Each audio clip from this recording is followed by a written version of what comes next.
Welcome back to Stuck to Strong. One of the biggest changes in this journey wasn't physical, and it wasn't even a mindset. It was learning how to see discomfort differently. For most of my life, discomfort was something I avoided. If something felt hard, I backed away and just stopped, quit. If something felt uncomfortable, I found an easier option. If something pushed me, I just pulled back, again, stopped and quit.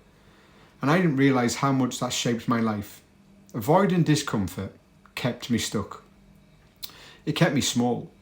It kept me repeating the same patterns over and over again. Because every time I avoided discomfort, I avoided growing. When I started this journey, I didn't suddenly become someone who loved difficult things. I didn't wake up excited to push myself. I didn't magically enjoy the early mornings or the long walks. But I made a decision. I wasn't going to run from discomfort anymore. I was going to learn from it. And that decision changed everything. At first, discomfort felt like a threat. It felt like a sign that I was failing. It felt like something to escape. But the more I showed up, the more I realised something important. Discomfort wasn't the enemy, it was the doorway. Every time I leaned into discomfort, something shifted. Not instantly, not dramatically, but slowly, quietly, and consistently.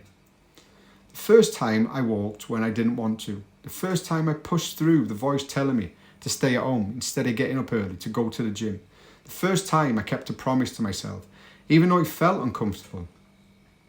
Those moments built something inside me that I'd been missing for years. Resilience. And resilience isn't built in comfort. It's built in the moments you choose to keep going when everything you want to do is stop. I started seeing discomfort differently. Instead of seeing it as a sign to quit, I saw it as a sign I was growing. Instead of seeing it as something to avoid, I saw it as something to understand. Instead of seeing it as a wall, I saw it as a mirror, showing me exactly where I needed to work. And the more I leaned into it, the more I realised something powerful. Discomfort wasn't breaking me, it was revealing me. It was showing me the parts of myself I'd ignored for years. It was showing me the strength I didn't know I had. It was showing me the discipline I buried under years of comfort. It was showing me the identity I talked about in episode 11, the man I always was underneath everything.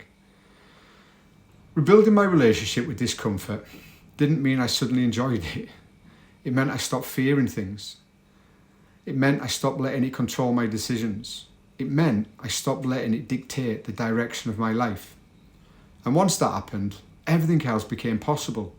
The walks, the consistency, the discipline, the whole identity shift. None of that would have happened if I hadn't learned to sit with discomfort instead of running from it. If you're watching this and you're feeling stuck, like I used to for years, I want you to hear this clearly. You don't need to eliminate discomfort. You don't need to avoid it either. You don't need to fear it. You just need to understand that discomfort is part of the process. It's not a sign you're failing, it's a sign you're changing. And when you learn to lean into it, even just a little bit, it's a small bit, you start to build a version of yourself you can trust again. A version of yourself you can rely on. A version of yourself that doesn't crumble when things get hard and you want to stop. This has been episode 12 of Stuck to Strong.